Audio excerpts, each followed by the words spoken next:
We'll guide you through how to change the time on an iPhone. If you find this useful, then consider subscribing and liking the video. For whatever reason you wanted to change the time on an iPhone.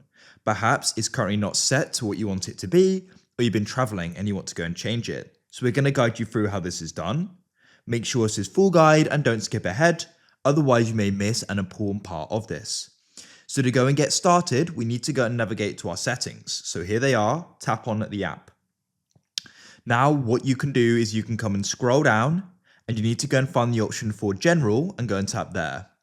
In general, you can go and scroll down and find the option for date and time and you can tap there. Now, what you want to do if you haven't already is go and switch off set automatically. In order to go and change this setting, the restrictions will need to go and be turned off. So make sure the passcode is turned off if it says you can't go and change it here.